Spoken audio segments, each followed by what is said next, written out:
menjadikan negara makmur. Ayo, ayo bersama bangun pertanian kita. Ayo, ayo melangkah agar Indonesia semakin jaya. Petani maju, mandiri modern, satu data pertanian Indonesia. Marilah dorong petani, satukan langkah di kota tani. Ayo, ayo bersama bangun pertanian kita. Ayo, ayo melangkah agar Indonesia semakin jaya. Petani maju, mandiri modern, satu data pertanian Indonesia.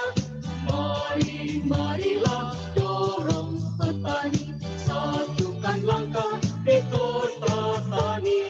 Satukan langkah di kota tani.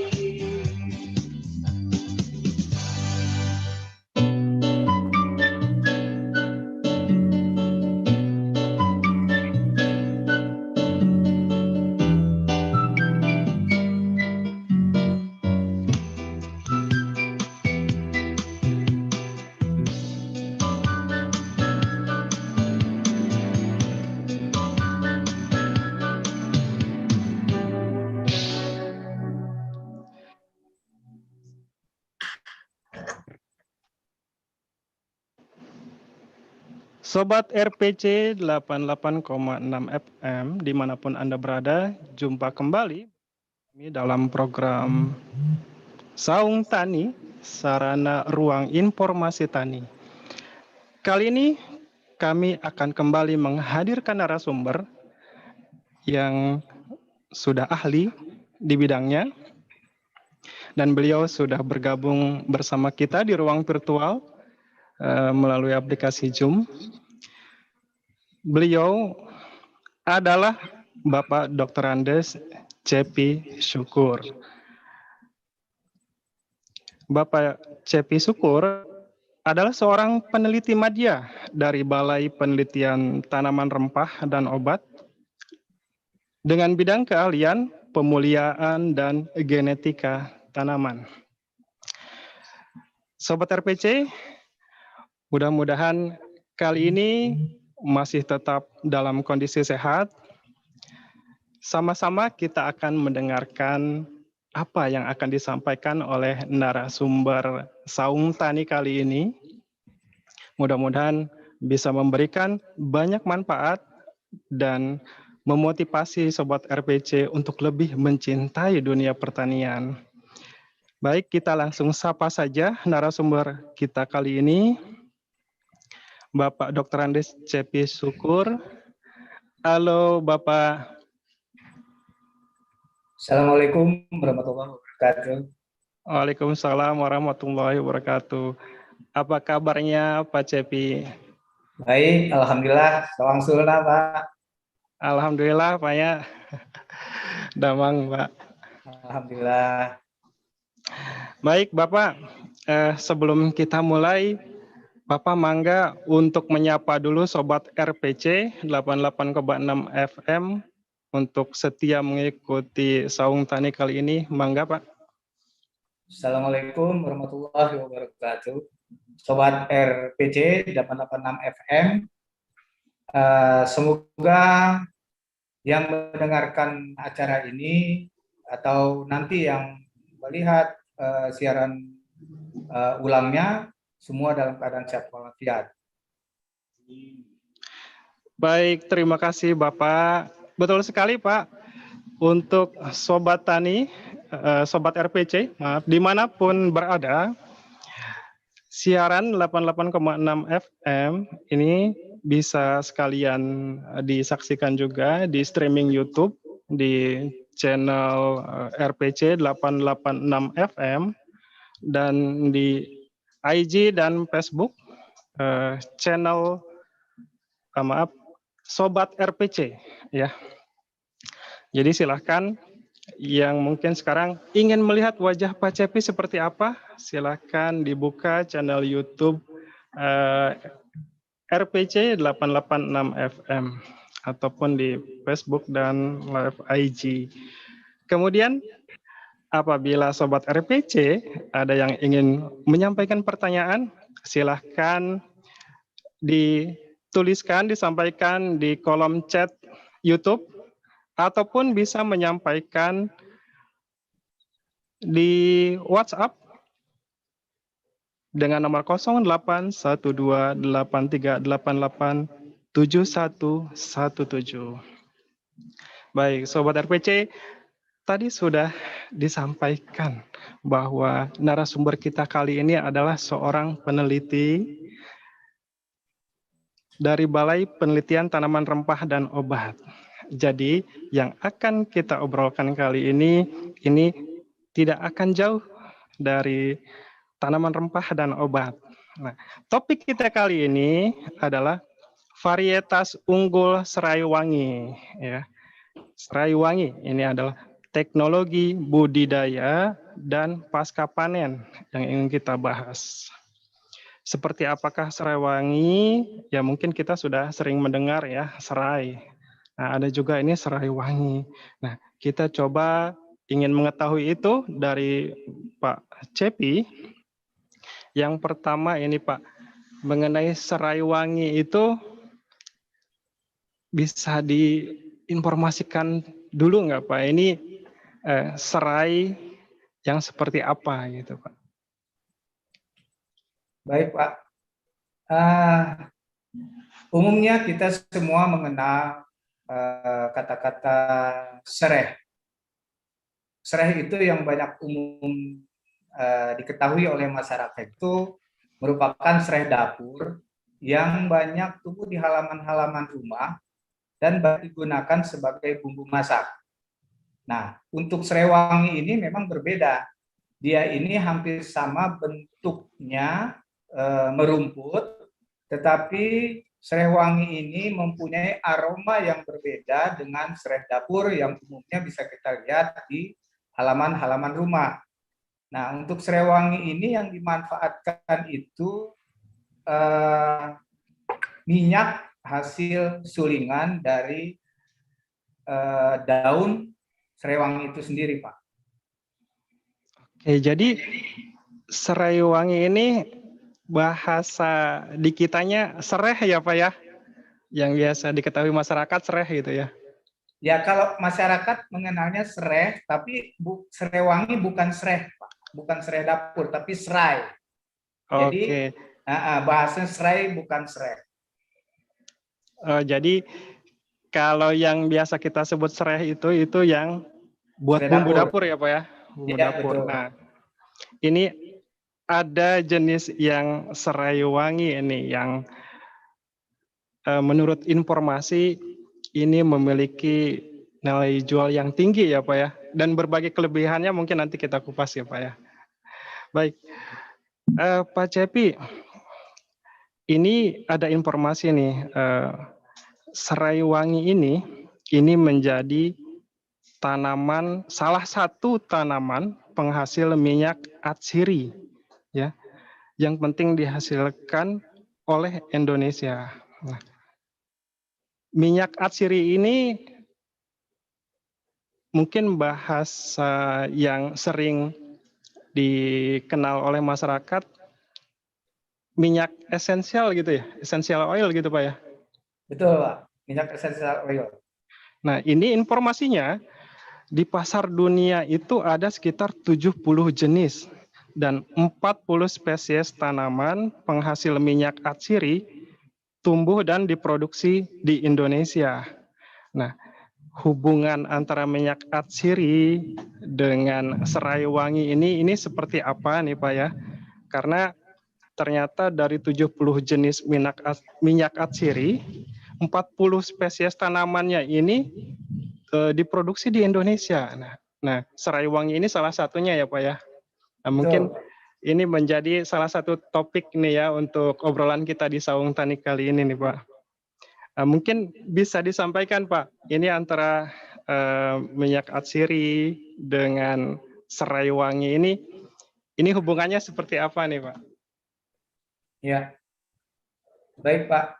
Untuk tanaman-tanaman yang ada di Indonesia itu banyak tergolong ke dalam tanaman yang menghasilkan minyak melalui proses penyulingan atau destilasi yang sering dikenal dengan destilasi. Nah, tanaman-tanaman yang menghasilkan minyak ya, itu disebut masuk ke dalam kelompok minyak atsiri, Pak. Nah, minyak atsiri ini tanamannya itu di Indonesia dengan keragaman sumber daya genetik yang tinggi, itu yang baru tereksplor dimanfaatkan minyaknya itu memang hanya baru sekitar 40. Dan dari 40 itu juga yang punya nilai komersial tinggi memang baru beberapa. Jadi diantaranya untuk komoditas tanaman asli ini nilam, serai wangi, minyak ilang-ilang, ya, kemudian minyak ada beberapa minyak tanaman yang memang masuk ke dalam tanaman hias, itu masuk minyak atsiri juga. Semua itu tergantung pemanfaatannya. Tanaman-tanaman minyak atsiri juga bisa masuk ke dalam golongan tanaman rempah maupun obat. Tapi dari sisi pemanfaatannya atau prosesnya yang menghasilkan minyak, maka dia digolongkan masuk ke dalam tanaman minyak atsiri. Contohnya untuk saat ini itu adalah serai wangi. Oke, yang minyak atsiri ini ekstrak ya Pak ya? Ekstrak dari tanaman itu ya? Minyak yang melalui proses Penyulingan. destilasi. Oke. Penyulingan tadi ya Pak ya? Ya betul, penyulingan. Kalau untuk serai wangi ini, ketika dia disuling gitu Pak ya, menjadi minyak atsiri, ini penggunaannya untuk apa Pak sebagian besar? Ya, hampir semua minyak atsiri yang dihasilkan dari tanaman atsiri itu banyak manfaat yang dihasilkannya. Kalau untuk serai wangi khususnya itu bisa untuk produk-produk atau bahan baku kosmetik, obat, ya, fitofarmaka, maupun untuk bahan-bahan pembersih lantai, sabun, dan beberapa produk-produk lain, minyak gosok, ya, dan produk lain yang merupakan turunan dari minyak yang dihasilkan oleh tanaman serai wangi. Baik, ternyata banyak ya Pak ya penggunaan serai wangi ini ya sebagai setelah disuling tadi menjadi minyak atsiri itu menjadi berbagai macam bahan baku ya Pak ya, dari mulai kosmetik, obat, produk turunannya ya. Ada baik, juga Bapak. Satu lagi Pak, mungkin saya tambahkan, itu juga bisa untuk bioaditif atau penghemat bahan bakar Pak. Oh begitu. Ya. Jadi ini sudah mulai ditambahkan mungkin ya penggunaannya ya Pak ya. Jadi ada penghemat bahan bakar ya sekarang ya. Iya. Itu hasil penelitian juga Pak ya di tempat Bapak gitu. Iya, memang kita sudah memulai, hanya memang belum ada perusahaan yang atau memang yang bergerak di bidang otomotif itu untuk lebih lanjut meneliti sehingga pemanfaatan di masyarakatnya itu belum banyak dikenal. Baik, Sobat RPC. Kembali tadi yang mengingatkan bahwa Bapak Cepi ini adalah seorang peneliti di Balai Penelitian Tanaman Rempah dan Obat ya Pak ya? Betul. Posisi kantornya di mana itu Pak? Di Jalan Tentara Pelajar nomor 3. Di Kota Bogor ya Pak ya? Iya, di Cimanggu. Di Cimanggu, ya, Jalan Tentara Pelajar. Iya, jadi mungkin untuk Sobat RPC, ternyata itu di naungan Kementerian Pertanian ya Pak ya? Di bawah naungan Iya, Badan Litbang Pertanian di bawah Kementan. Baik, di bawah naungan Kementerian Pertanian, di Badan Penelitian dan Pengembangan, ada, ini salah satu kantornya ya, Balai Penelitian Tanaman Rempah dan Obat yang menjadi kantornya Pak Cepi. Nah, tadi sudah diinformasikan bahwa ternyata dari serai wangi ini bisa juga untuk menjadi salah satu penghemat bahan bakar gitu. Cuman mungkin masih perlu lagi diadakan kerjasama dengan pihak yang mau mengembangkannya gitu ya Pak ya. Betul.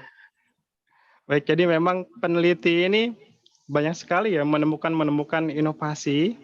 Ternyata ini dari tanaman loh, tanamannya saja serai yang mungkin kita sudah sering mendengarnya Sobat RPC, kan tetapi untuk serai wangi ini ternyata bukan seperti sereh ya yang biasa dipakai bumbu dapur itu. Nah, kalau perbedaannya nih Pak, tadi kalau penggunaannya yang serai wangi ini mungkin lebih banyak untuk digunakan menjadi bahan baku tadi ya setelah disuling. Berbeda dengan sereh biasa gitu yang dijadikan bumbu dapur. Ini selain penggunaannya itu, kalau dari bentuk fisik nih, ciri-cirinya antara serai wangi dengan serai dapur itu apa nih Pak?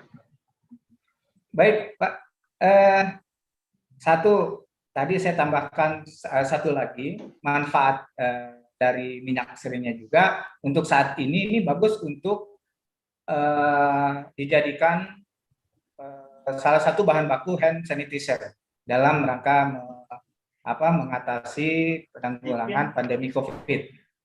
Oke. Nah, untuk perbedaan antara sereh dan serai wangi ya, itu diantaranya dari penampilan secara morfologi. Nah, secara morfologi untuk tanaman serai ini, walaupun sepintas dia sama, tapi dari morfologinya itu sangat tampak berbeda sekali. Dia itu lebih arahnya itu batang semunya berwarna ungu, hijau keunguan, kemudian daunnya besar-besar, ada yang terkulai, ada yang tegak. Nah, itu memang kalau disandingkan antara serai dapur dengan serai wangi, secara kasat mata, kalau yang tidak terbiasa mungkin bingung membedakannya. Tapi kalau kita sudah, atau petani yang sudah biasa menanam, pasti akan bisa membedakan itu. Gitu, Pak. Nah, kemudian dari sisi kandungannya sendiri, untuk walaupun sama-sama, yaitu bisa dimanfaatkan atau disuling menjadi minyak atsiri, serai dapur juga bisa Pak, hanya pemanfaatannya berbeda dengan yang serai wangi. Nah, kalau yang serai wangi ini, dia kandungan yang dihasilkannya itu setelah dianalisa mutu, itu adalah kandungan citronellanya. Nah, kalau serai dapur, itu kandungannya itu ada di citralnya, dengan pemanfaatan yang berbeda. Serai dapur lebih ke arah obat, ya, kemudian dan masakan, penyedap masakan. Kalau serai wangi lebih arah ke farmasi dan kosmetik, kemudian juga bahan-bahan lain yang terkait dengan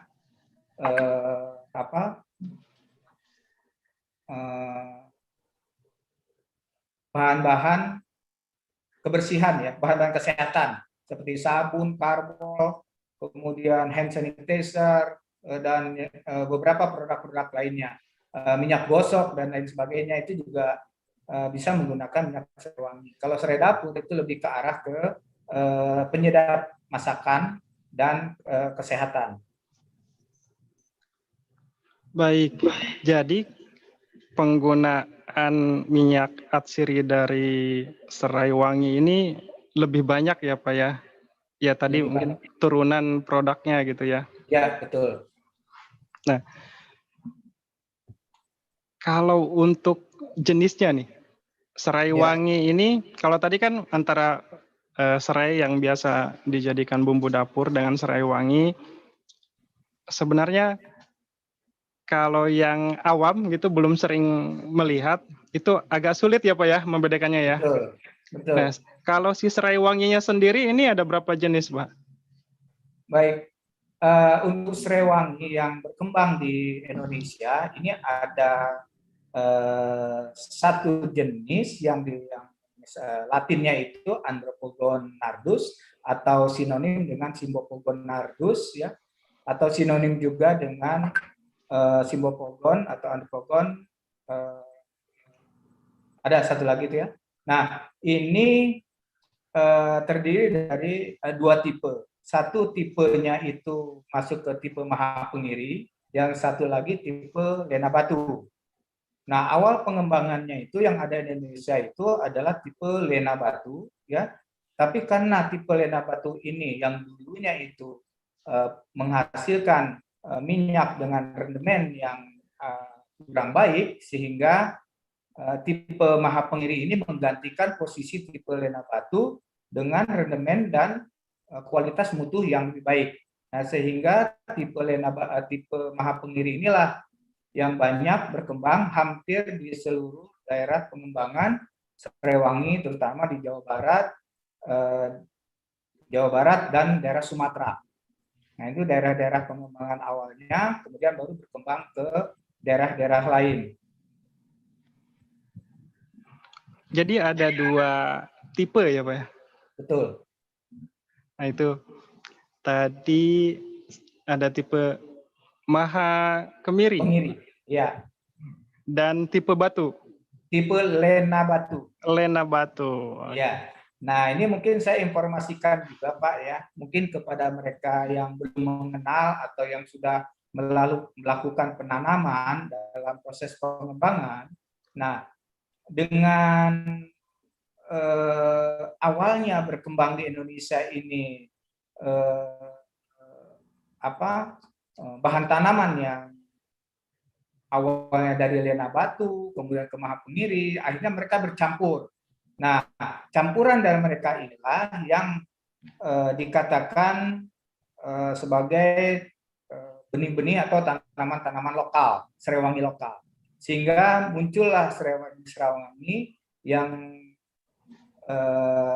ditanam oleh para petani atau pengembang yang hasilnya mungkin jadi rendah, Pak. Nah, di sini rendah, rendemennya rendah, kemudian citronellanya pun rendah.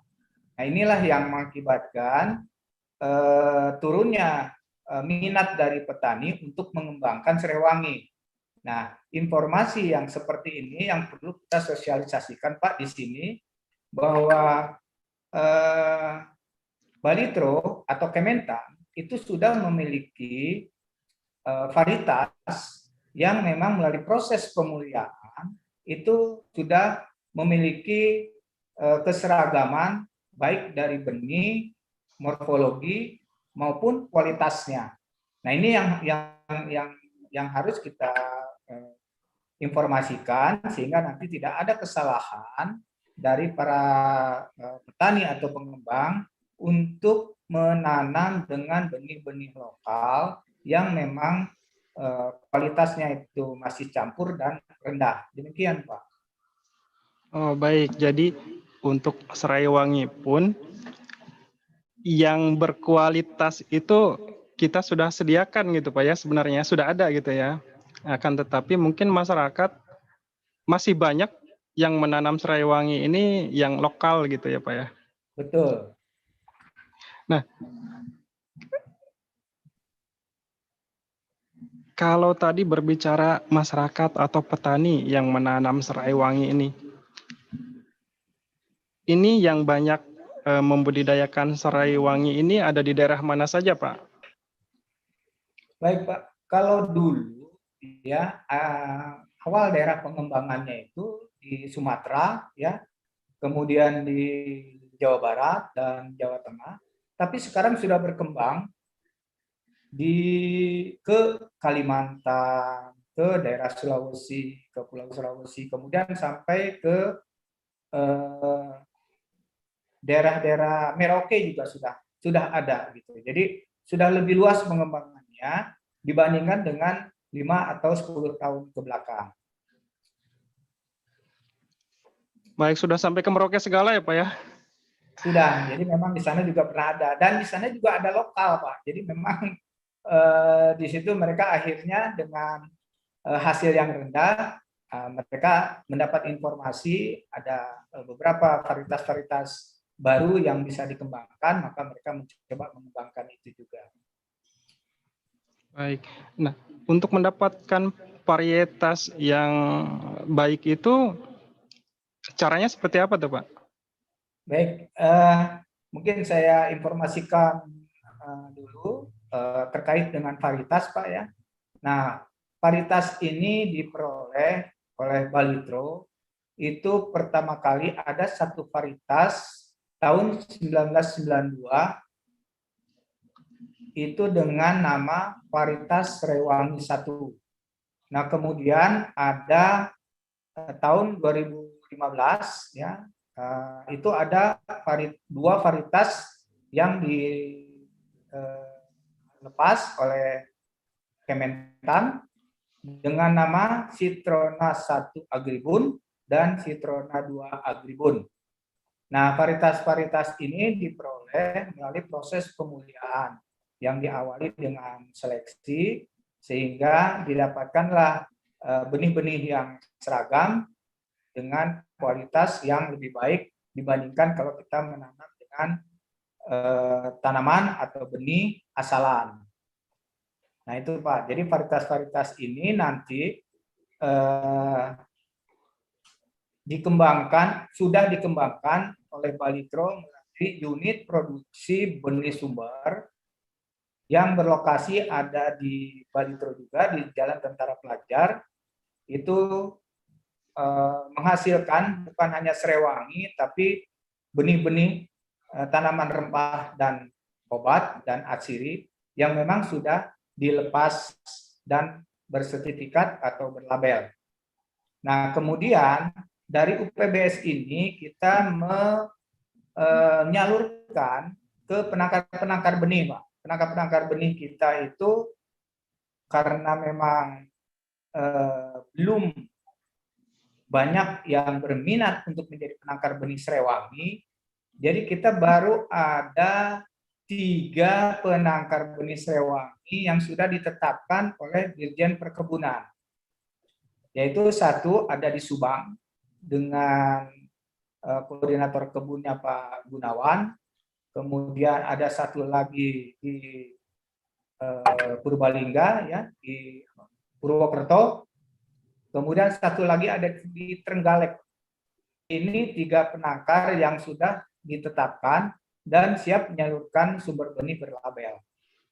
Nah, kemudian UPBS sendiri itu memang ada, tapi kalau dari penangkar-penangkarnya itu kekurangan benih atau memang tidak siap untuk menyalurkan dalam jumlah besar, nah UPBS ini juga punya kebun-kebun induknya yang berlokasi di Lembang, Manoko, dan di Laing, Sumatera Barat, Solo. Demikian. Baik, jadi ternyata untuk mendapatkan varietas yang paling baik nih sekarang tadi ada sebelumnya pertama itu 1992 Pak ya? Iya. Yang terakhir ini tahun 2015 varietas terbaru itu.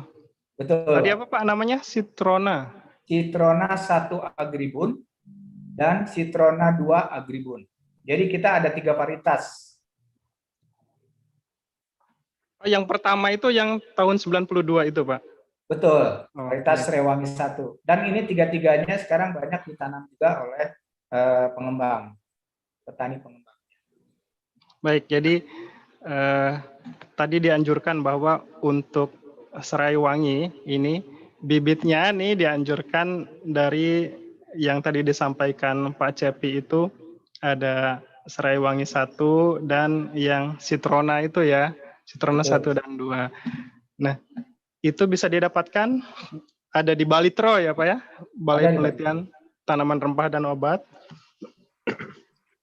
Kemudian bisa juga ada di penangkar ya, baru ada 3 untuk serai wangi ini Pak ya. Iya, jadi Di kami Subang. mengharapkan untuk bisa banyak penangkar-penangkar muncul sehingga akan sangat memudahkan petani-petani nanti memanfaatkan benihnya gitu Pak.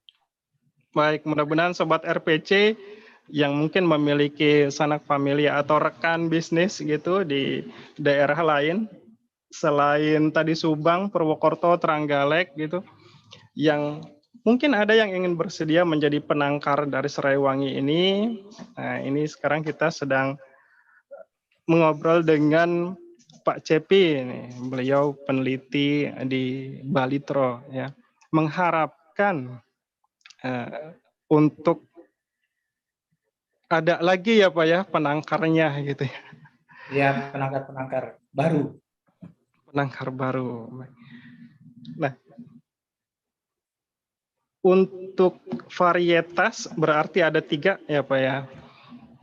Nah, yang ketiga varietas ini yang dianjurkan untuk ditanam. Jadi mungkin tadi sudah banyak yang menanam serai wangi dari mulai Sumatera sampai Merauke ya Pak ya, Iya, daerah ada Papua. sampai Nah itu dianjurkan sebaiknya tidak yang lokal ya Pak ya, karena kualitasnya mungkin kalau yang lokal hasilnya kurang baik gitu ya Pak. Iya, betul Pak. Baik Pak, kalau untuk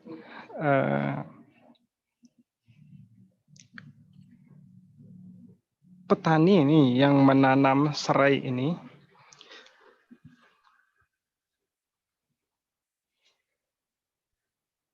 nah kalau dengan serai ini yang biasa dijadikan bumbu dapur, saya juga mungkin taunya itu.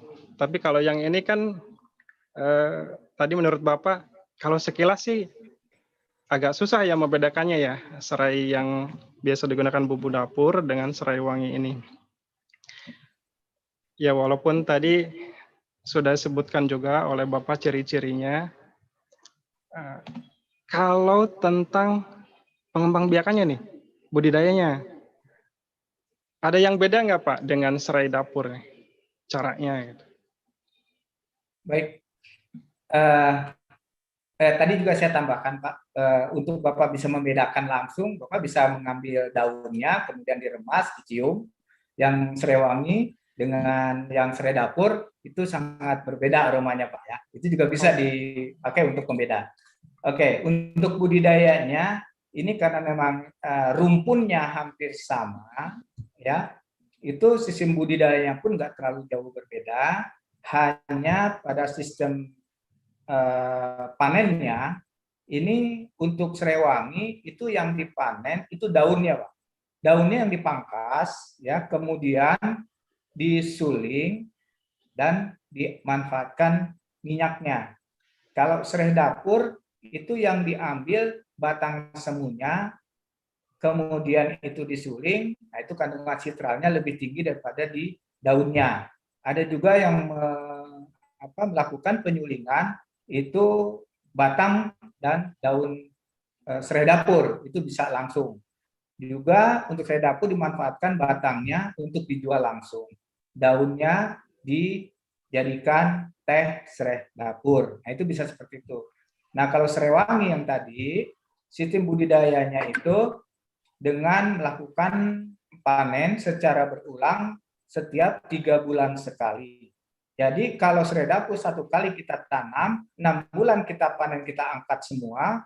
Kalau serai wangi 1 kali kita tanam di awal, 6 bulan kemudian itu dipanen, dipangkas daunnya. Setelah itu setiap 3 bulan kita bisa memanen daunnya dengan memangkas. Dan ini berulang setiap 3 bulan sekali sampai bisa 4, 5, 6 lebih dari 6 tahun ya, selama pemeliharaan itu tetap kita lakukan sebaik mungkin. Nah, itu perbedaannya dari sisi budidaya antara serai dapur dengan serai wangi, gitu, Pak. Kalau untuk syarat kondisinya, misal eh, harus di iklim yang seperti apa gitu atau tanahnya yang seperti apa? Untuk serai wangi ini harus seperti apa, Pak? Baik, memang hampir setiap tanaman itu ada kesesuaian lahan, Pak, untuk menanam dan punya target menghasilkan produksi yang optimal atau maksimal. Nah, hampir semua tanam pasti ada kesesuaian lahannya, baik iklim, tanah maupun faktor-faktor pendukung lainnya. Nah, untuk serai wangi ini memang bisa ditanam di semua ketinggian, ya, tapi memang ada kesesuaian untuk menghasilkan kualitas, mutu, dan rendemen yang lebih baik. Nah, ketiga varietas ini itu punya adaptasi yang cukup tinggi, ya, sehingga dia bisa menghasilkan jumlah minyak yang lebih baik dibandingkan yang lokal. Tapi ketiga varietas ini juga punya spesifik ketinggian juga, Pak. Sehingga misalnya seperti varietas serai wangi 1, itu dia punya adaptasinya dari dataran rendah sampai dataran tinggi, tapi produksi optimalnya ada di dataran rendah dan menengah. Nah, untuk yang Citrona ini dia tumbuh dari dataran rendah sampai dataran tinggi, tetapi dia lebih tumbuh baik, menghasilkan produksi yang cukup baik di dataran menengah sampai dataran tinggi. Nah, itu memang ada kekhasan khusus dari masing-masing varietas, walaupun dia itu bisa tumbuh di semua ketinggian dengan iklim yang sesuai, tidak sesuai, atau agak sesuai. Nah, itu demikian, Pak. Baik, jadi pada dasarnya di semua level ketinggian bisa ya ditanam ya untuk serai wangi ini. Itu dari ketinggian nih, Pak. Kalau untuk kondisi tanah misal, yang pasti mungkin harus tanah yang subur gitu ya, Pak ya? Betul, karena serai wangi ini termasuk dari famili rumput-rumputan, sehingga dia memang akan membutuhkan unsur hara yang lebih banyak, ya, dibandingkan dengan tanaman lain. Ya, apalagi kalau kita ingin mendapatkan produksi yang optimal. Nah, untuk lahan-lahan misalnya tanah yang tidak sesuai, itu bisa kita tanam produksinya juga lebih baik dengan input beberapa unsur yang memang dibutuhkan oleh tanaman. Misalnya, seandainya pH-nya dia rendah, kita berikan dengan dolomit sehingga pH-nya naik. Unsur haranya kurang, nah kita tambahkan, kita kasih input unsur hara atau baik itu pupuk kandang maupun anorganik, misalnya, supaya dia bisa lebih berproduksi gitu. Jadi tetap kita bisa meningkatkan produksi dengan tambahan-tambahan unsur hara atau bahan-bahan lain yang bisa mendukung produksi atau pertumbuhan dari tanaman serai wangi itu menuju hasil yang lebih optimal. Begitu, Pak. Baik. Iya. Jadi Sobat RPC, tadi untuk Sobat RPC yang ingin mengetahui seperti apa sih cara mengembangbiakan dari serai wangi ini, Sobat RPC yang tinggal di dataran rendah maupun dataran tinggi, ya, bisa menanam serai wangi ini. Jadi karena serai wangi ini bisa tumbuh di ketinggian berapapun, kan tetapi tadi ya, untuk yang serai wangi 1, itu dia adaptasinya akan lebih baik di dataran rendah sampai menengah. Nah, untuk yang Citrona 1 dan 2 ini di dataran menengah sampai dataran tinggi. Seperti itu ya, Pak ya. Baik. Pak Cepi, tadi kita sudah membahas mengenai penggunaan. Jadi untuk serai wangi ini manfaatnya mungkin saya katakan lebih banyak ya. Jadi ketika bisa dijadikan bahan baku kosmetik, obat, bahan kesehatan, dan sampai ke untuk membantu menghemat bahan bakar gitu. Sedangkan yang untuk serai biasa itu sama-sama disuling, itu bisa disuling Pak ya, tapi kalau yang serai yang biasa untuk bumbu dapur itu digunakan setelah disuling itu untuk penyedap masakan dan mungkin untuk kesehatan gitu ya Pak ya. Betul. Nah, saya jadi ingin mengetahui ini yang menjadi keunggulan serai wangi ini. Pertama memang kebermanfaatannya lebih banyak karena bisa digunakan untuk berbagai macam produk turunan. Nah, selain itu kelebihannya, apalagi nih secara nilai ekonominya nih Pak, apakah karena dia bisa digunakan di berbagai macam produk gitu ya sebagai bahan baku, sehingga mungkin secara ekonomi ini nilainya lebih tinggi, apa seperti itu Pak? Baik, minyak serai wangi ini memang banyak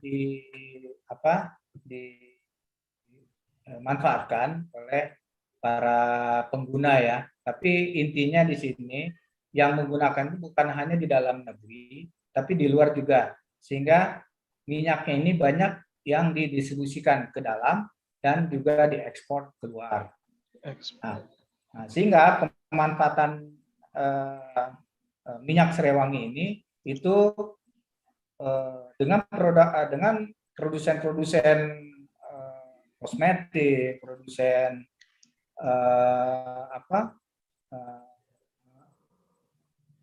produk-produk rumah tangga ya, itu di dalam negeri saja itu sudah banyak Pak ya.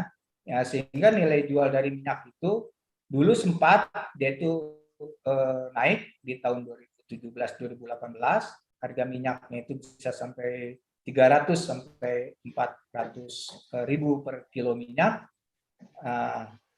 Itu cukup menjanjikan bagi para petani yang memang sudah biasa menanam atau memproduksi.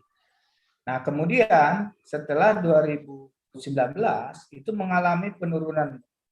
Tapi penurunannya pun itu ada tetap di harga yang menurut saya masih menguntungkan bagi petani, ada di sekitar 150 sampai 170-an. Mungkin masih ada juga yang membeli sampai 200-an, tapi itu sangat sedikit sekali. Intinya sekarang yang masih menerima itu ada di sekitar 150 sampai 170-an per kilo minyak. Nah, tapi ini kalau kita lihat ke 10 tahun ke belakang, itu harganya kan hanya sekitar 60-an. 60.000 per kilo, bahkan dulu sempat ada 30.000 per kilo. Nah, ini untuk petani yang tetap menanam dengan pola yang sangat sederhana, itu sudah menguntungkan. Jadi mungkin harga sekarang pun bagi petani-petani yang memang tetap menanam itu masih punya nilai tambahnya.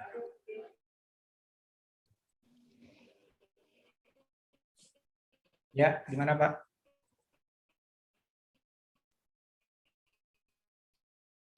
Halo?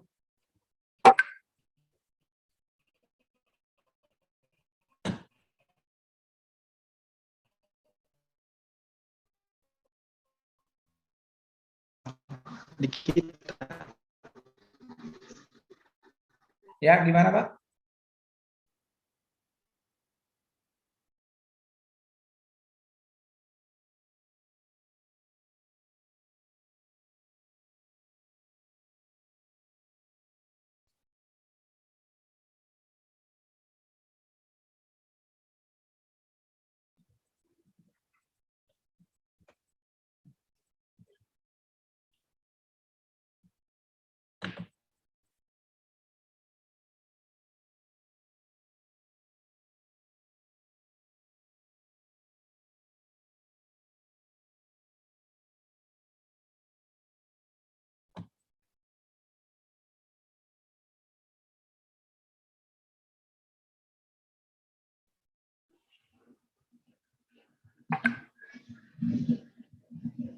Belum. Jadikan negara makmur. Ayo, ayo bersama membangun pertanian kita. Ayo, ayo melangkah agar Indonesia semakin jaya. Petani maju, mandiri modern, satu data pertanian Indonesia. Marilah dorong petani, satukan langkah Dekota Tani. Gimana, Pak? Ayo bersama membangun pertanian kita. Ya. Ayo. Gimana, Pak? Terhenti. Ya, Pak.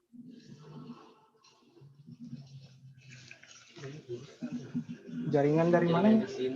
Oh, di sini. Kenapa terputus, Pak? Halo? Halo?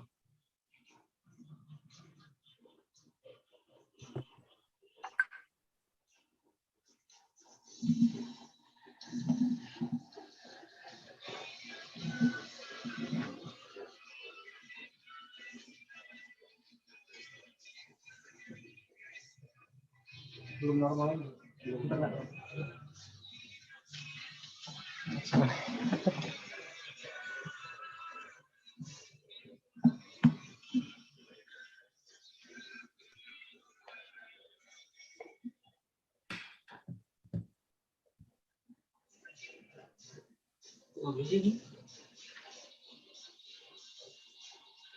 Zoom-nya, Pak.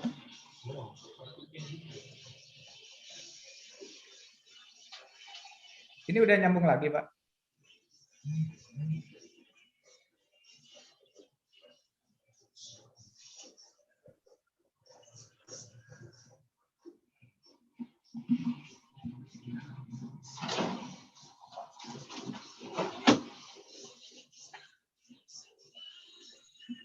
Kasih tahu dulu, Pak CP-nya.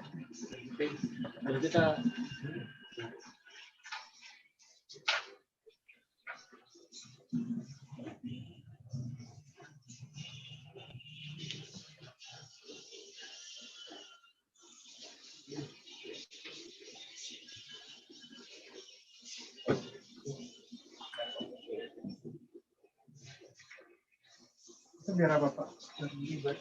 Audionya.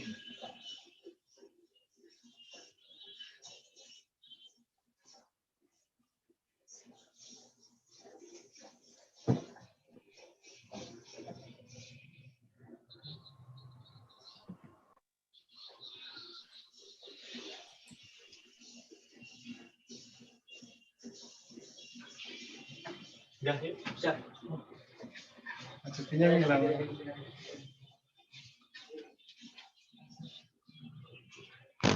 Selain penyedia bahan makanan, pemerintah melalui Kementerian Pertanian memastikan stok pangan aman selama bulan Ramadan hingga Hari Raya Idul Fitri.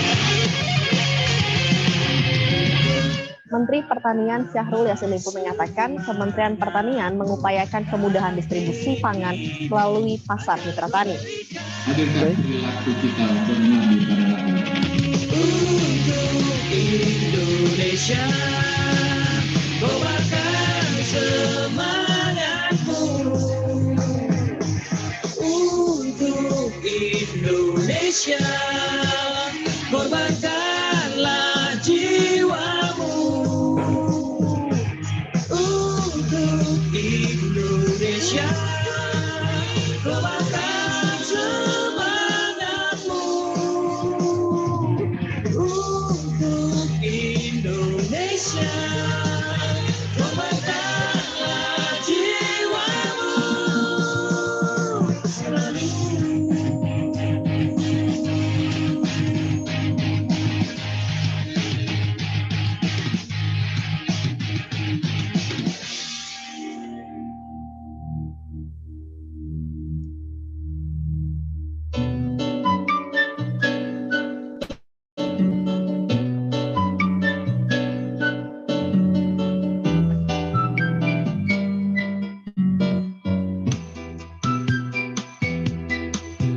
Belum bisa lagi, Pak.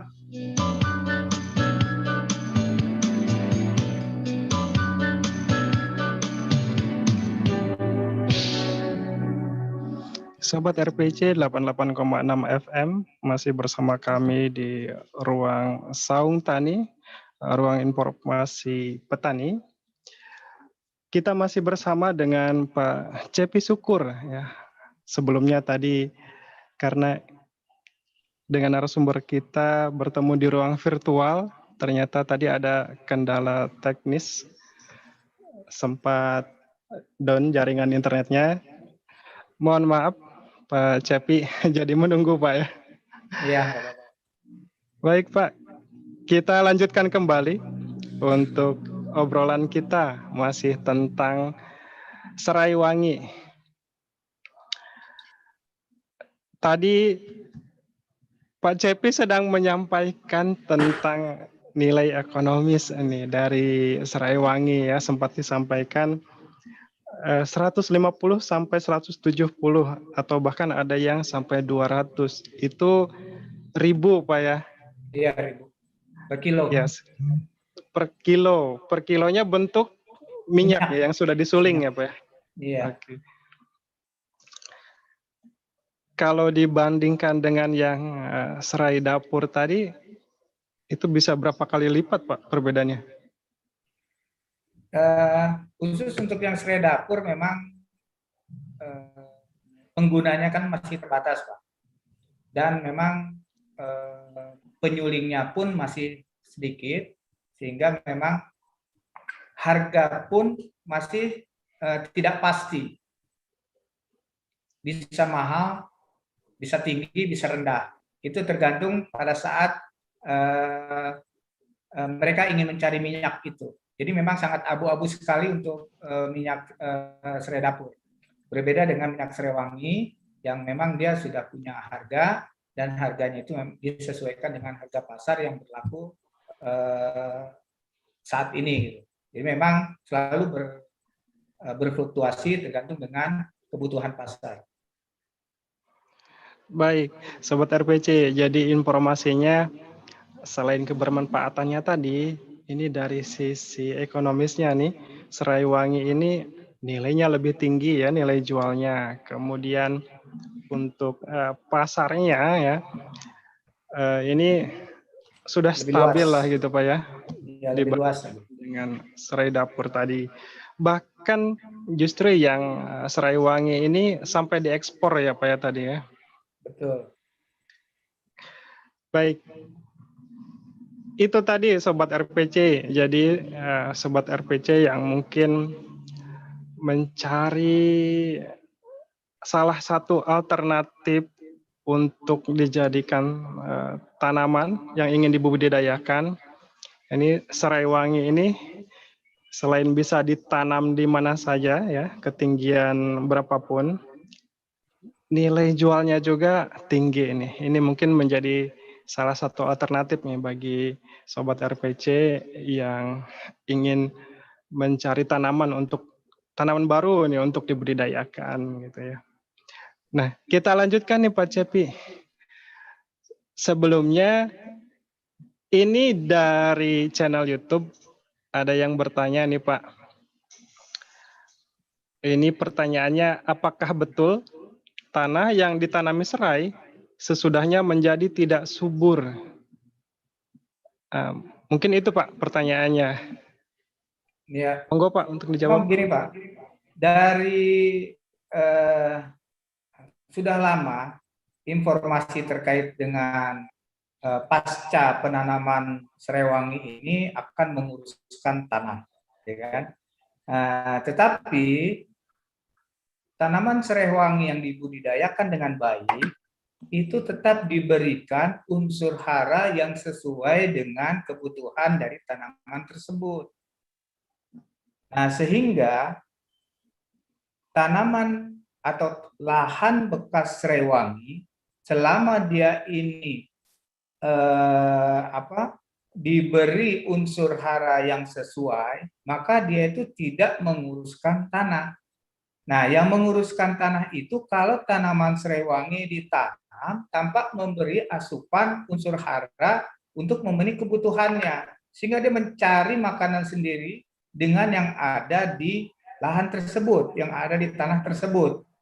Nah, sama seperti tanaman lain seperti ketela misalnya, dia tidak dipupuk, maka dia tetap mengambil unsur hara di situ. Nah, jadi serewangi juga seperti itu, Pak. Kalau dipupuk dia tidak akan menguruskan tanah.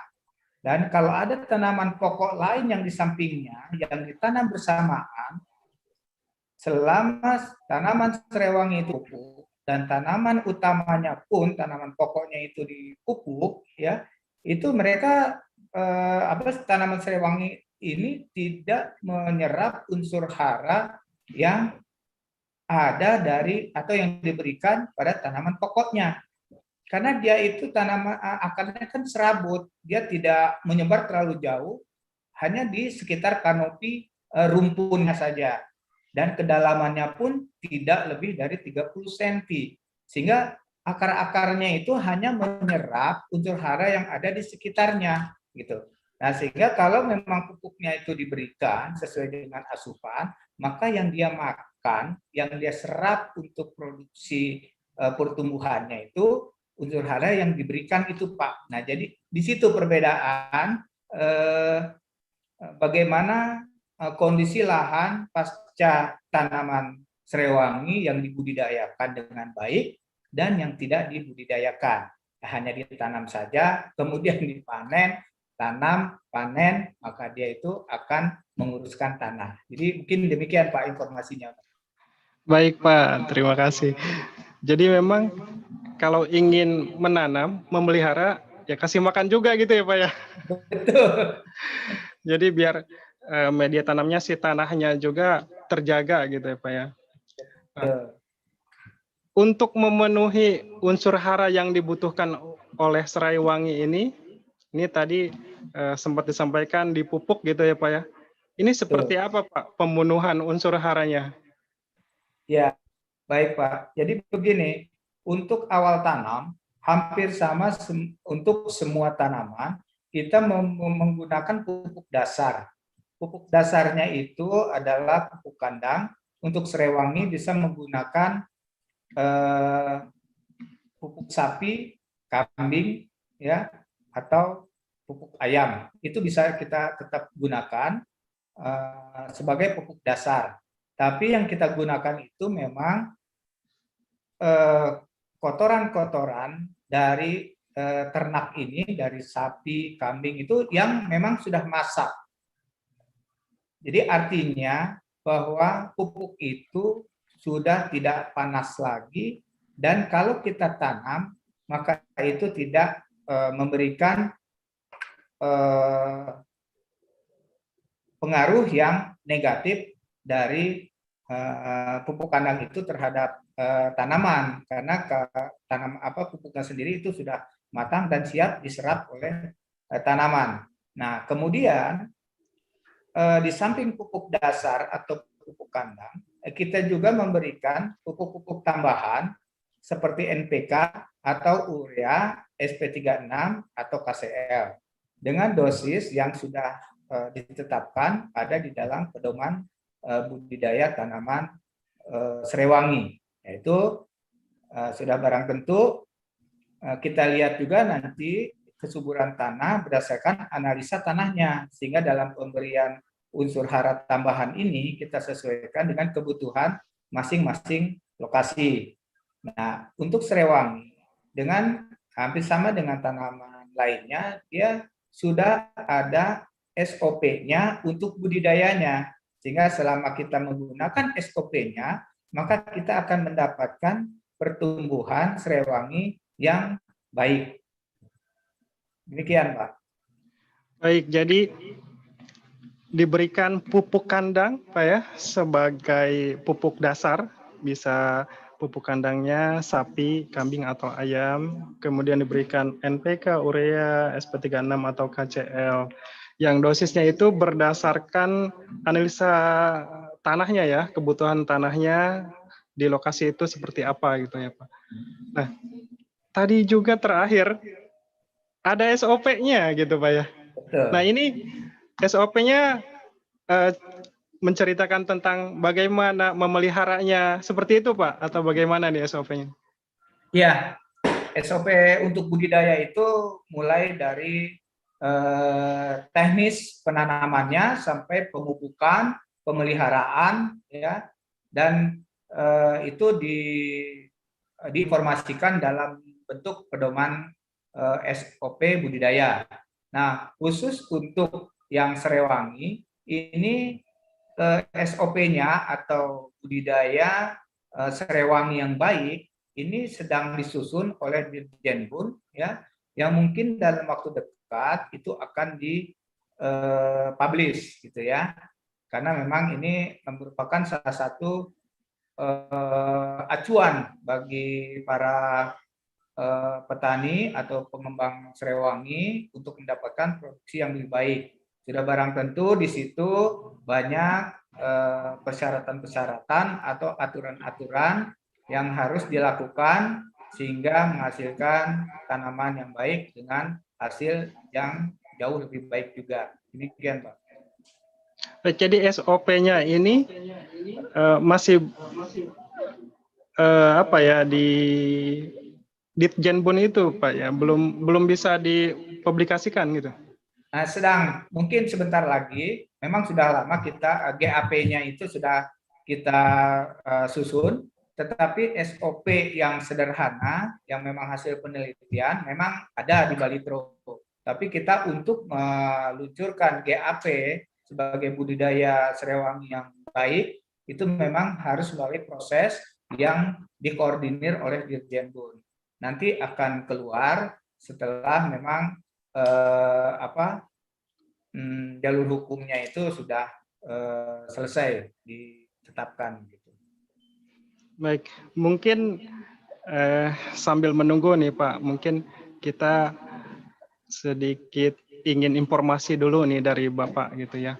Kalau tentang pemeliharaannya, untuk pemeliharaan Serewangi ini harus seperti apa nih? Apakah selain tadi pemupukan gitu Pak ya, apakah harus ada pemangkasan atau misal ya biasa penyangan gitu, membersihkan rumput dan segala macam yang mungkin tadi seperti apa SOP sederhana gitu, itu seperti apa Pak pemeliharaannya? Baik, jadi gini, mungkin saya sampaikan juga ada 3 faktor pendukung untuk mendapatkan produksi minyak yang lebih baik dalam budidaya Serewangi ini. Pertama adalah benihnya, kedua teknik budidayanya, yang ketiga proses penyulingannya. Jadi pasca panen di lapangan ada proses penyulingan, itu yang menentukan juga keberhasilan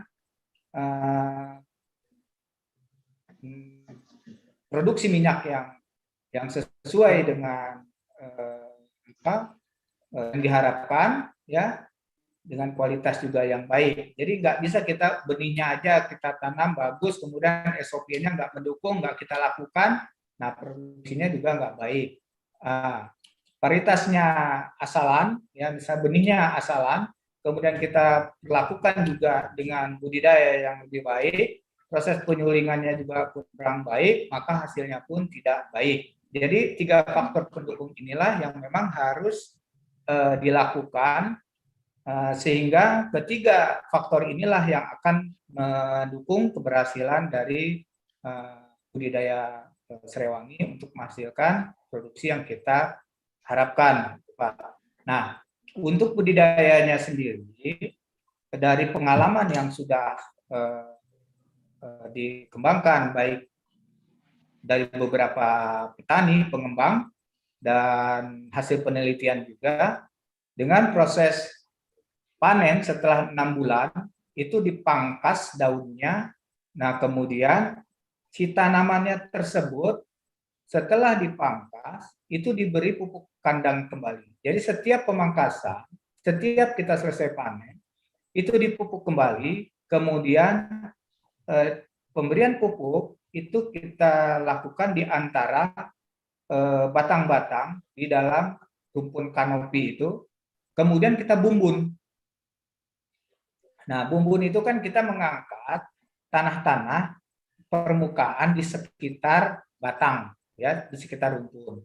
Sehingga pupuk yang kita berikan itu tertutup oleh lapisan tanah yang kita angkat, gitu ya. Nah, tujuannya di samping itu mempercepat proses pertumbuhan daunnya kembali, juga meningkatkan pertumbuhan anakan-anakan yang juga otomatis akan menambah jumlah daun itu dari rumput itu.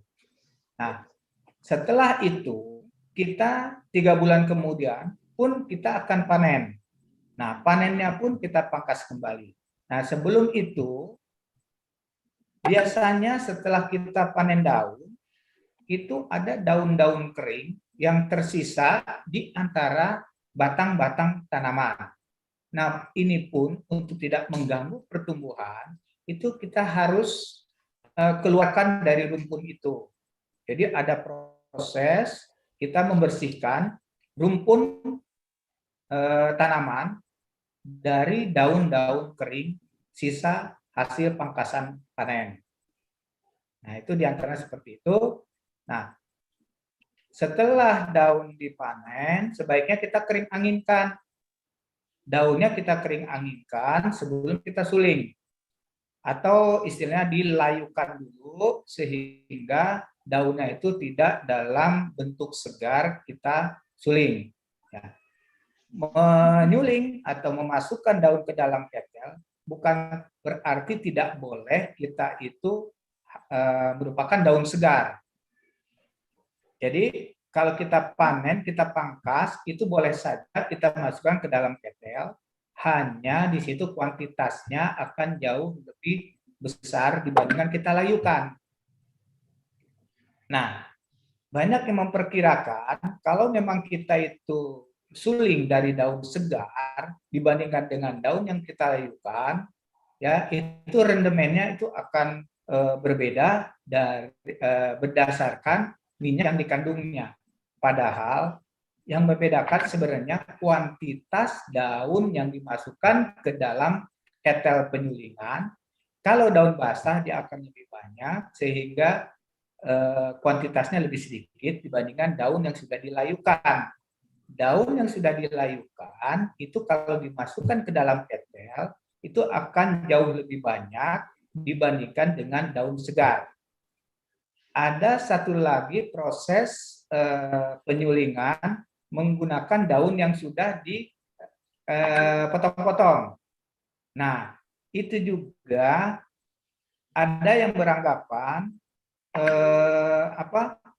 rendemennya itu lebih banyak. Padahal kuantitas yang masuk daun yang utuh dengan daun yang sudah dipotong-potong itu akan jauh lebih banyak daun yang dipotong-potong kuantitasnya, maka rendemennya pun lebih tinggi dibandingkan dengan yang dilayukan, dibandingkan dengan yang daun segar. Tetapi sebenarnya kalau dilihat dari secara kandungan bahan minyaknya sendiri di masing-masing tanaman, itu sebenarnya tidak jauh berbeda. Sehingga rendemen itu ada perbedaan karena dari proses bahan baku yang disuling. Begitu, Pak. Baik. Wah, itu sepertinya 10 menit ke belakang itu ini dagingnya dari obrolan kita nih, Pak. Jadi dari mulai persiapan awalnya gitu kan, diberikan pupuk lagi, kemudian proses pemeliharaannya itu sampai ke penyulingannya itu yang baik sampai mendapatkan kualitas atau minyaknya yang banyak gitu ya. Hal-hal tadi ya Pak ya yang harus diperhatikan gitu ya. Betul. Ya, Sobat RPC, mudah-mudahan tadi sempat menyimak ya apa yang disampaikan Pak Cepi. Jadi ada 3 faktor nih keberhasilan jika Sobat RPC ingin berusaha tani menanam serai wangi ini. Yang pertama itu dari benihnya ya Pak ya.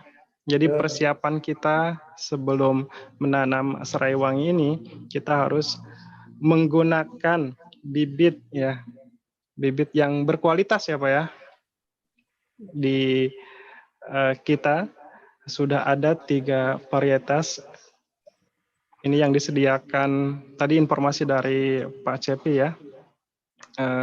Kementerian Pertanian ini ada di Balitro ada 3 varietas serai wangi. Silahkan gunakan yang itu ya. Kemudian pada saat menanamnya ya jangan sampai tidak dipupuk gitu ya Pak ya. Iya. Mau menanam tapi tidak mau ngasih makan, aduh itu kebangetan ya Pak ya. Berikan pupuk kandang ya sebagai pupuk dasar, kemudian berikan juga NPK, urea, SP36 atau KCL. Dan dosisnya itu mungkin sesuai dengan kebutuhan si tanahnya. Yaitu dari budidayanya ya, dari menanamnya. Sekarang pemeliharaannya harus dipangkas nih. Ini Pak Cepi, pemangkasan pada saat 6 bulan ini dari semenjak ditanam sampai dia umur 6 bulan, begitu Pak? Betul. Betul. Itu dipangkas itu karena dipanen. Betul. Untuk kebutuhan dipanen. Kebutuhan dipanen ya. Ya. Baik, jadi setelah ditanam itu pemangkasan pertama itu karena dia dipanen ya, bukan pemeliharaan gitu. Bukan. Jadi si daun yang dipanen itu ya itu yang bisa langsung untuk diambil minyaknya gitu ya dengan proses penyulingan. Nah, jadi usia 6 bulan Sobat RPC ini sudah bisa dipanen ya. Nah, dipanennya ini daunnya ya, sehingga dipangkas. Setelah dipangkas harus dikasih makan lagi, beri pupuk. Diberi pupuk itu karena ini sudah ditanam ya, bukan di tanahnya, di antara batang. Ya seperti itu ya Pak ya? Di antara batangnya. Di sekitar. Nah, di sekitarnya ya, di sekitar serainya dan tanahnya dibumbun. Kemudian setelah itu 3 bulan kemudian panen lagi Pak? Panen lagi, panen kedua. Panen kedua. Oke. Nah, jangan lupa juga jika ada daun yang kering itu harus dibersihkan ya Pak ya, daun-daun keringnya. Oke. Ini sampai berapa kali panen Pak serai wangi ini? Ya, selama pemeliharaannya baik, maka lebih dari 5 tahun pun itu masih bisa kita panen. Nah, kalau tidak dipelihara, memang dia itu 5 tahun pun ya akan berkurang produksinya gitu. Jadi kalau kita pelihara terus, maka lebih dari 5 tahun pun itu masih bisa kita panen. Bahkan ada yang sampai 10 tahun pun itu masih bisa dipanen. Sekali tanam itu Pak ya? 1 kali tanam. 1 kali tanam. Bisa 10 tahun yang setiap 3 bulan itu bisa dipanen. Bisa dipanen. Kecuali untuk yang pertama itu 6 bulan ya Pak ya? Ya. Baik. Sangat menjanjikan Sobat RPC, silahkan yang ingin membudidayakan serai wangi ini. Kita sudah mendapatkan banyak informasi nih dari Pak Cepi. Tapi kita masih ada waktu untuk menggali lagi tentang serai wangi ini kepada Pak Cepi. Nah, sekarang nih Pak, ketika Sobat RPC atau petani ya di masyarakat nih yang menanam serai wangi, selain tadi pemeliharanya harus seperti itu, apakah ada tantangan lain nih? Misal, serai wangi ini memiliki OPT, misal, atau hamanya. Ada nggak sih Pak, bagaimana cara mengatasinya gitu? Iya, baik. Dari setiap tanaman memang pasti ada OPT ya. Nah, kalau untuk OPT di budidaya serai wangi ini sangat minimal dibandingkan dengan tanaman-tanaman lain. Nah, sehingga dengan proses budidaya yang 3 bulan kita panen, Nah, daun-daun yang mungkin ada serangan sedikit dari bercak daun misalnya, itu sudah terkendalikan gitu. Jadi udah langsung dipanen dan langsung disuling. Jadi memang untuk OPT lain, untuk serai wangi ini agak minimal sekali gitu ya. Apalagi serai wangi ini punya aroma yang memang tidak disukai oleh serangga-serangga lain gitu ya. Apalagi yang serangga-serangga yang atau misalnya insek yang sering menyerang tanaman-tanaman lain. Sehingga minyak dari serai wangi ini juga bisa digunakan sebagai salah satu bahan baku pestisida nabati. Baik, ternyata untuk OPT-nya juga ini apa ya? Untuk tanaman serai wangi ini sangat menggembirakan gitu. Jadi minimal sekali OPT-nya gitu ya. Iya, ya. Adapun tidak menjadi masalah gitu. Tidak menjadi masalah ya, karena tadi mungkin dari aromanya itu justru tidak disukai gitu ya oleh OPT. Kalaupun ada bercak daun, itu kan ketika dipanen ya udah teratasi gitu ya. Oke, baik Pak. Iya, memang luar biasa ini serai wangi ini, selain nilai ekonomisnya tinggi, budidayanya menjanjikan, mudah ya, mudah, dan hambatan untuk serangan hama OPT-nya ini ya bisa dikatakan tidak ada gitu ya. Walaupun ada bercak daun itu ketika dipanen ya sudah teratasi gitu Sobat RPC.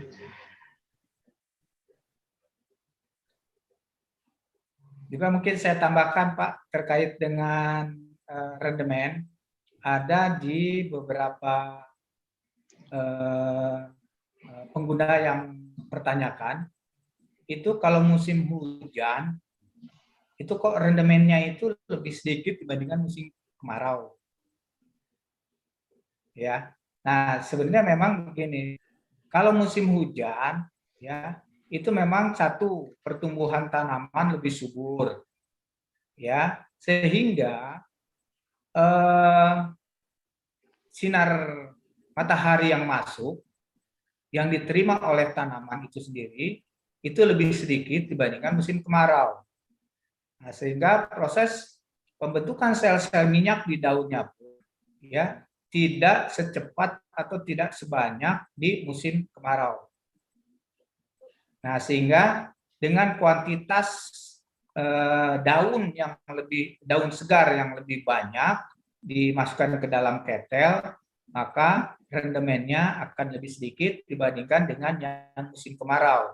Nah, pertumbuhan di musim kemarau itu daun-daunnya itu akan lebih sedikit lebih kurus ya, lebih sempit dibandingkan musim hujan, sehingga pada saat disuling kuantitasnya jauh lebih banyak dibandingkan daun yang disuling dari musim hujan gitu, sehingga memang ada sedikit perbedaan gitu. Tapi secara genetik yang sudah dihasilkan itu sebenarnya kisarannya itu tidak jauh berbeda dengan deskripsi yang sudah dikeluarkan gitu Pak.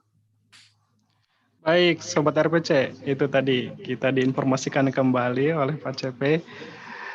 Pak Cepi, rendemen itu hasil penyulingan?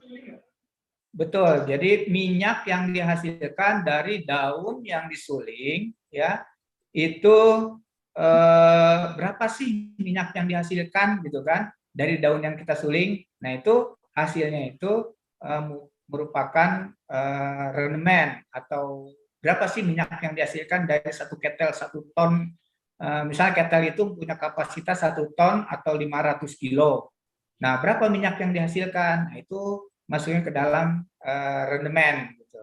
Jadi kalau misalnya rendemennya 1%, ya, maka minyak yang dihasilkan dari 1 ton itu dapat dikalikan 1%, itulah rendemennya.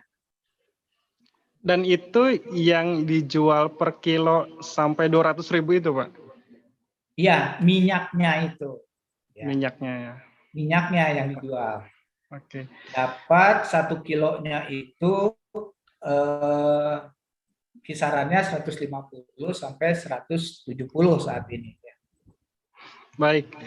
Jadi tadi berbicara mengenai rendemen, ini berbicara mengenai faktor ketiga ini Pak ya dari keberhasilan budidaya serai ini, yaitu penyulingan.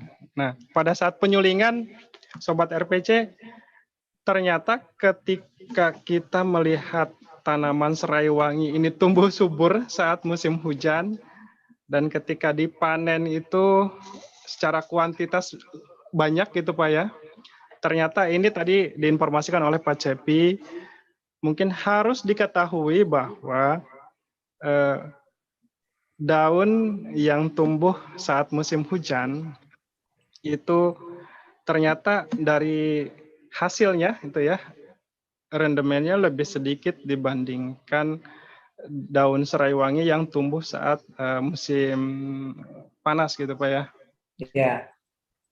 Dan jadi itu, musim hujan kalau rendemennya mau tinggi, kita harus proses layukan dulu, Pak. Jadi tidak dalam bentuk segar kita masukkan ke dalam ketel, sehingga dilayukan dulu, baru kita masukkan ketel, baru rendemennya akan tinggi. Gitu. Tinggi, oh baik. Iya, seperti yang tadi sempat disampaikan oleh Pak Cepi mengenai penyulingan, saat memasukkan ke panci penyulingan gitu ya Pak ya? Iya, ketel. Ke ketelnya, ketel penyulingan, ketika kita melihat yang daun segar itu dimasukkan langsung gitu kan, numpuk, lebih terlihat penuh gitu, jangan salah mengira hasil rendemennya akan banyak gitu, karena ternyata ketika itu masih daun segar dimasukkan, mungkin terlihat banyak, tapi sebenarnya akan lebih banyak lagi gitu jika dilayukan terlebih dahulu gitu Pak ya. Betul, betul. Nah, itu teknik-teknik ya ketika Sobat RPC yang mungkin ingin mengetahui tentang budidaya serai wangi ini. Karena ujungnya itu di pasca panen tadi ya Pak ya, penyulingan ini menjadi salah satu faktor ya, apakah kita bisa mendapatkan minyak yang banyak ini, karena kalau mendapatkan minyak yang banyak berarti kan kita bisa menjual lebih banyak gitu Pak ya. Betul. Baik, jangan sampai ketika penyulingan kita disuling itu kan mengeluarkan energi ya untuk memanaskan, antara isi ketelnya sedikit sama banyak, itu untuk memanaskannya kan sama aja gitu Pak ya. Betul, Sebenarnya sama aja. Modal memanaskannya sama, tapi hasilnya berbeda. Nah, carilah modal yang sama, tapi yang hasilnya lebih banyak gitu. Nah, untuk mendapatkan hasil yang lebih banyak, daun serai wanginya ini dilayukan, ya, dilayukan terlebih dahulu, Sobat RPC. Baik, itu beberapa informasi yang kita dapatkan mengenai budidaya serai wangi yang disampaikan oleh narasumber kita dari Pak Cepi Syukur ya. Beliau peneliti dari Balai Penelitian Tanaman Rempah dan Obat, disingkat Balitro ya Pak ya, di bawah naungan Kementerian Pertanian, Balai Litbang Pertanian. Baik Pak Cepi, ketika tadi kita sudah panen nih, sudah mendapatkan minyak, kemudian pasar atau konsumen justru untuk serai wangi ini bahkan lebih luas lagi ya, bisa sampai diekspor. Betul. Kalau untuk peta nih di Indonesia, eh, apa ya pemasaran dari serai wangi ini daerah mana saja Pak yang Baik, bisa membeli menampung. dari petani, menampung seperti Ya, itu? baik. Begini Pak, untuk pemasaran sendiri di kita ini sudah banyak perusahaan-perusahaan memang yang menampung minyak-minyak serai wangi, dan mereka sendiri yang memang berperan aktif terhadap petani-petani pengembang tanaman serai wangi ini. Jadi di mana ada petani yang menanam, maka tiap marketing dari perusahaan itu juga pasti akan mendatangi, kemudian melakukan suatu kerjasama, apakah itu bentuknya MOU atau memang itu pembelian lepas, itu sudah banyak. Jadi di mana ada petani yang menanam, di samping ada pengepulnya pun akan berhubungan langsung dengan perusahaan-perusahaan tersebut, sehingga petani-petani pun tidak kesulitan untuk memasarkan minyaknya. Contohnya di sini ada PT Indeso, ada PT Van Aroma, dan beberapa perusahaan-perusahaan lain yang memang bergerak di bidang atsiri, terutama pembelian minyak serai wangi. Jadi kelihatannya memang untuk saat ini tidak kesulitan untuk pemasaran minyak serai wangi. Dan juga ada sih juga yang mereka langsung ekspor keluar, kalau memang dia sudah punya hubungan dengan importir dari luar. Oke. Baik, Sobat RPC, itu tadi informasinya. Yang menampung hasil dari minyak serai wangi ini udah banyak nih perusahaan, karena kebermanfaatannya itu mungkin ya Pak ya. Jadi bisa digunakan untuk berbagai macam, sehingga banyak perusahaan yang membutuhkan. Ini tadi sempat disampaikan ada beberapa perusahaan ya, di bidang atsiri ini yang menjadi pembeli ya dari siapa saja, mungkin petani yang membudidayakan atsiri. Nah, bahkan tadi disampaikan di mana ada penanam, di situ ada penampung gitu Pak ya. Jadi yang penanam ini tidak usah khawatir gitu.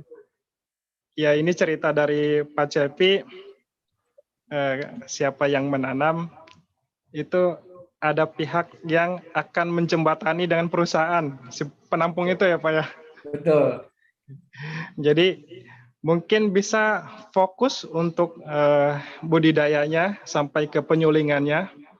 Nah, untuk mendapatkan buyernya gitu, pembelinya ada bagiannya gitu Pak ya.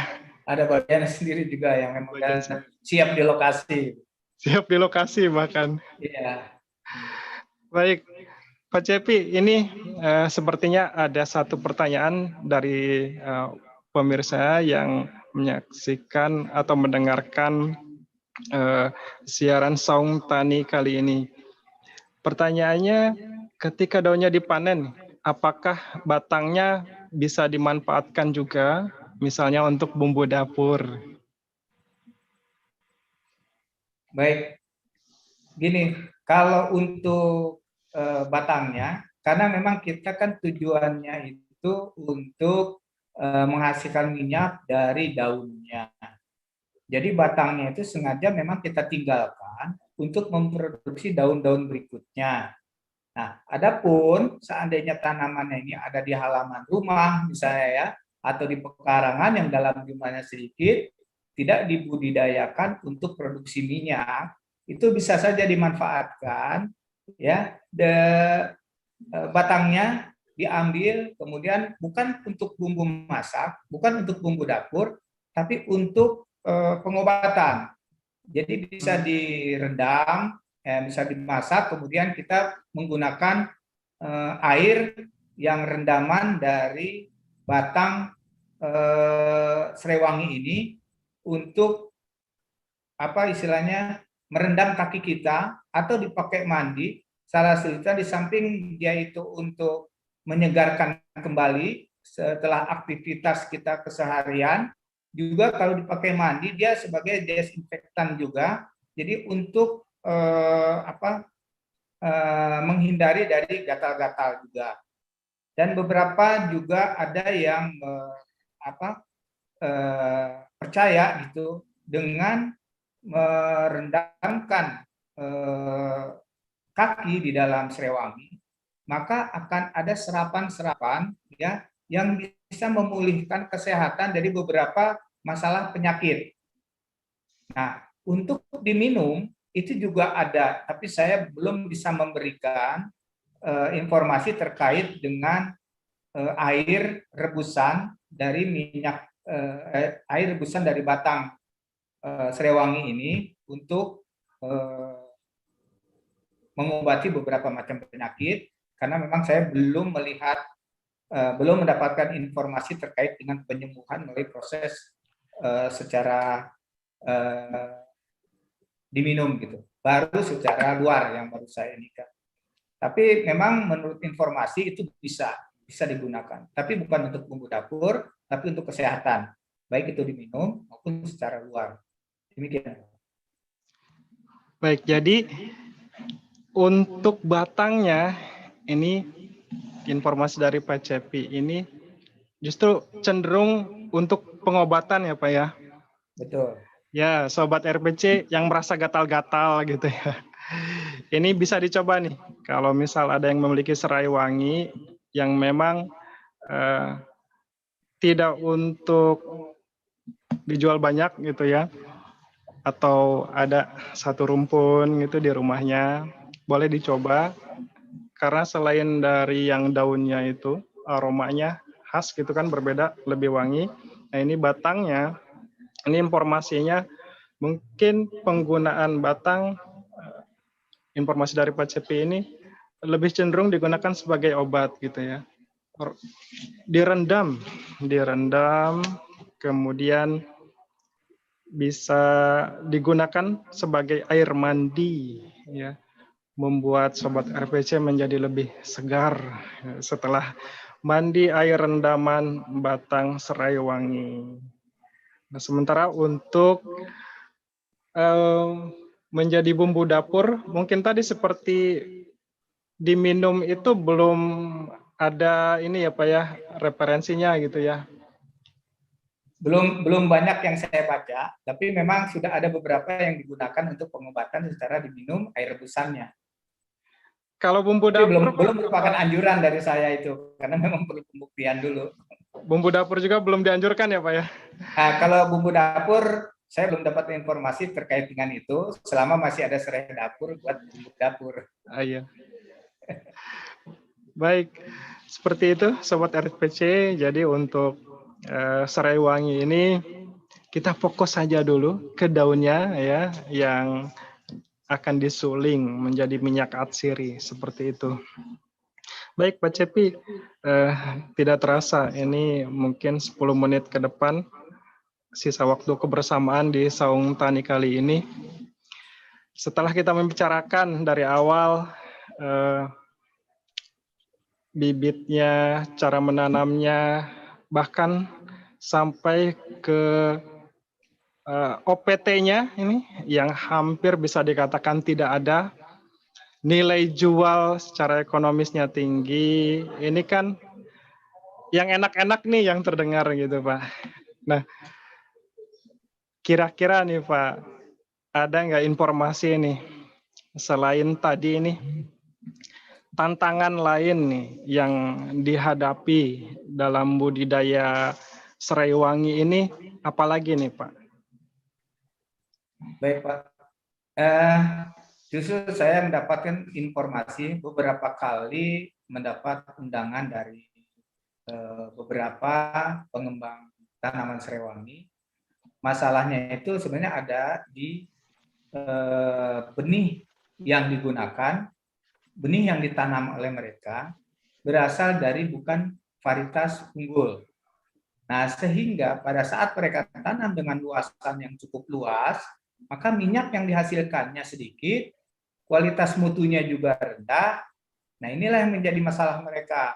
Sehingga investasi yang sudah mereka keluarkan itu tidak bisa mengembalikan itu, atau malah tidak ada keuntungan sama sekali gitu. Nah, jadi saya sampaikan tadi bahwa kalau kita mengikuti melengkapi semua faktor pendukung keberhasilan itu dari benih, budidaya, dan proses penyulingan, maka masalah yang mungkin muncul itu hanya di harga nanti. Harga saat kita sudah punya produksi minyaknya. Nah, harga pada saat itulah yang menjadi masalah. Tapi proses mulai dari penanaman sampai ke proses ke penyulingan, ya, itu selama 3 faktor itu dicukupi, maka produksi pun tidak menjadi masalah. Jadi mungkin banyak keluhan dari mereka itu pada awal-awalnya karena menanam dengan tanaman benih asalan. Nah, itu. Dan satu lagi, Pak, di ketelnya juga.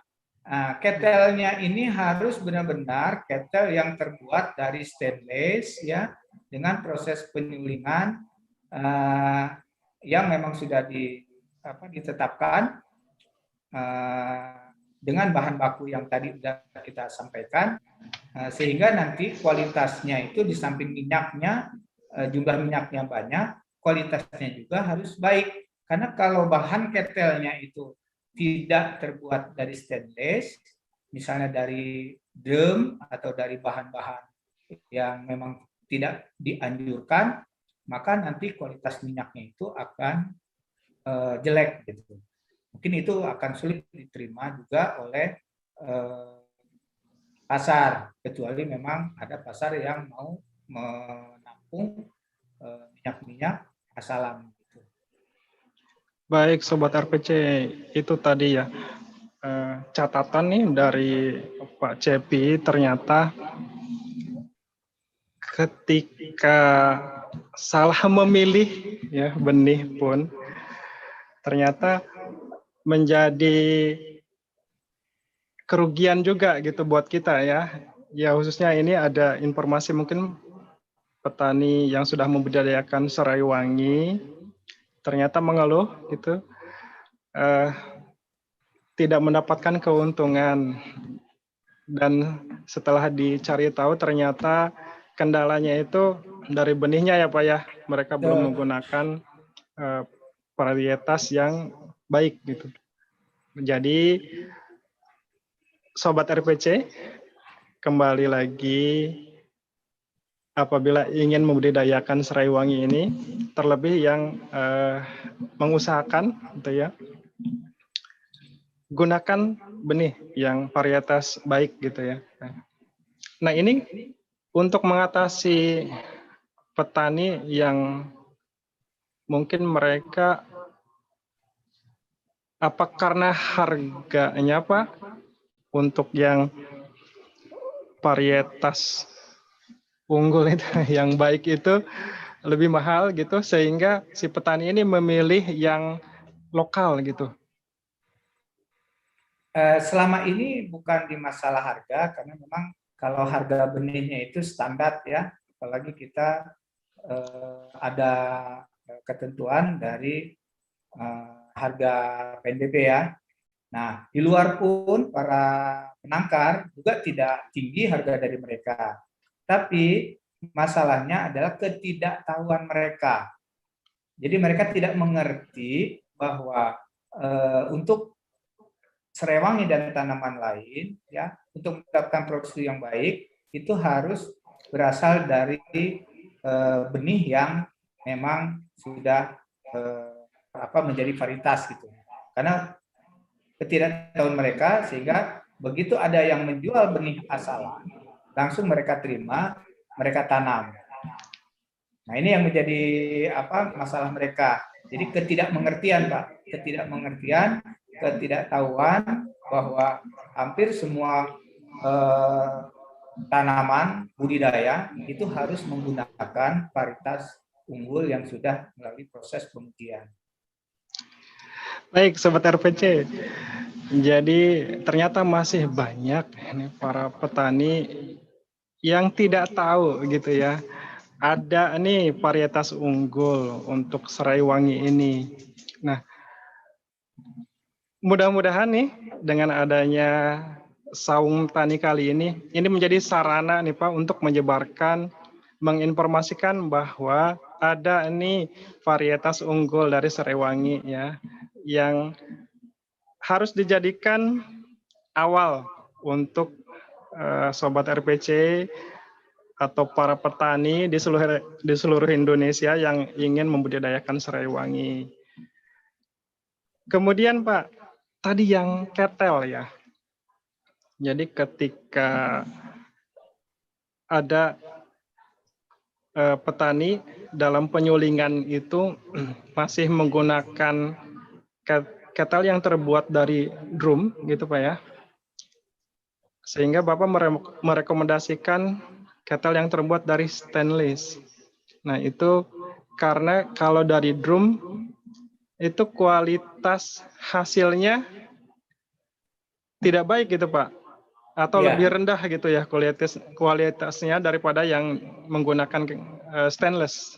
Ya, ada campuran Fe-nya mungkin dari besi gitu ya. Nah, atau bahan-bahan lain yang memang itu akan mengurangi kualitas kalau kita menggunakan ketel yang menggunakan stainless. Baik, dua hal tadi Sobat RPC yang menjadi catatan ya, benih dan ketel itu harus menjadi kata yang digarisbawahi ketika teman Sobat RPC ingin membudidayakan serai wangi. Pak Cepi, tidak terasa sebentar lagi ini sudah di penghujung acara. Sebelum kita akhiri Pak Cepi, permintaan saya satu lagi nih untuk Pak Cepi, mungkin bisa mengajak Sobat RPC agar termotivasi nih mengenai budidaya serai wangi, atau mungkin ajakan untuk petani milenial nih terutama, terlebih tadi informasinya ternyata masih banyak nih petani yang belum mengetahui dari benihnya saja gitu, belum tahu nih ada varietas yang unggul. Nah, mungkin ada beberapa kalimat penutup nih dari Pak Cepi sebagai ajakan dan motivasi kepada pemirsa Sobat RPC untuk terkait dengan budidaya serai wangi ini. Mangga Pak. Baik, Sobat RPC, untuk budidaya serai wangi ini memang produk akhirnya itu adalah minyak serai wangi ya. Untuk mendapatkan produksi minyak serai wangi yang diperlukan di lapangan adalah 3 faktor: 1 benih, 2 budidaya, 3 proses penyulingannya. Tetapi untuk mendapatkan keuntungan yang jauh lebih baik ya, itu kita tidak hanya menjual minyak serai wangi hasil sulingnya saja, tapi lebih baik dibuat kembali produk-produk turunan yang memiliki nilai jual yang lebih tinggi. Nah, dengan produk-produk turunan yang sangat beragam dari minyak serai wangi ini, itu akan sangat menguntungkan bagi para produsen minyak serai wangi. Jadi harapan saya, minyak serai wangi, menanam serai wangi itu memang masih menjadikan selama kita mau berinovasi atau berkreasi di dalam membuat produk-produk turunan dari minyak Srewangi. Demikian, Pak. Baik, terima kasih Pak CP.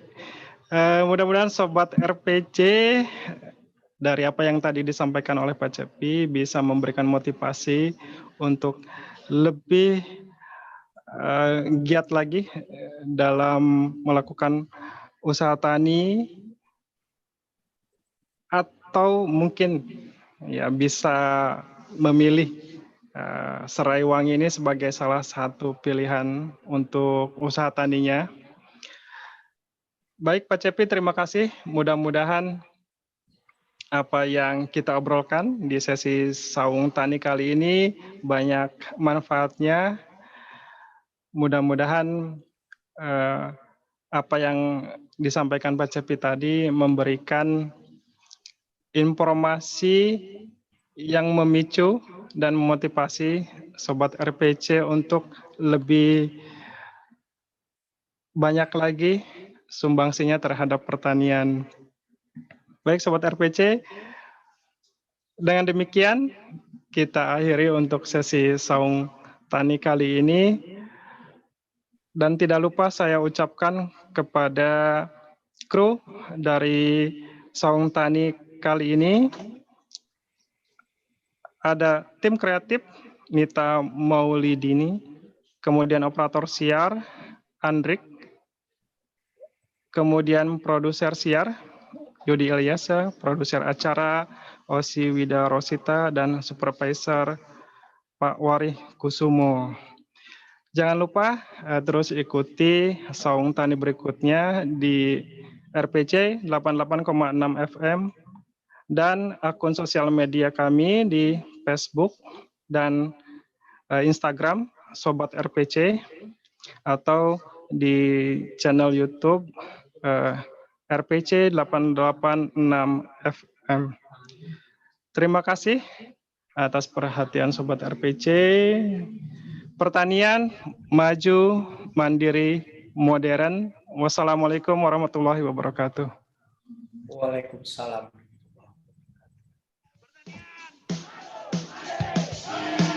Masalah pertanian adalah kebutuhan keseharian masyarakat. Tidak ada orang yang butuh makan.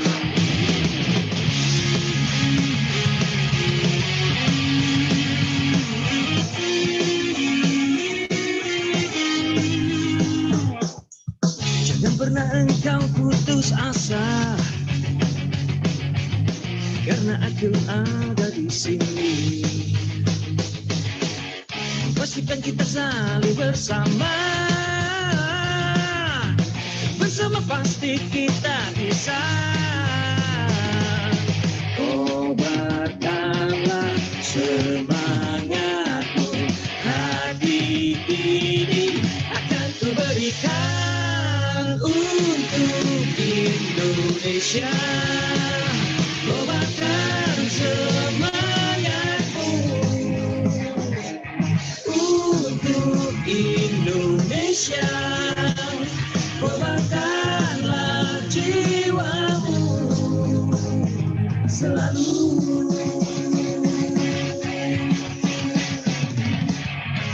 Negara kita negara besar yang tidak boleh kalah dari negara ini. Setuju?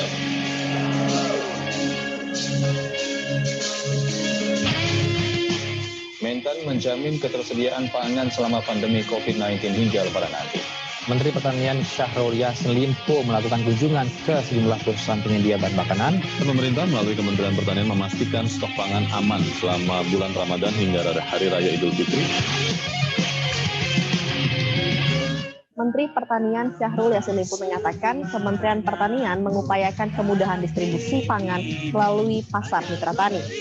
Hadirkah perilaku kita untuk mengabdi pada rakyat? Untuk Indonesia.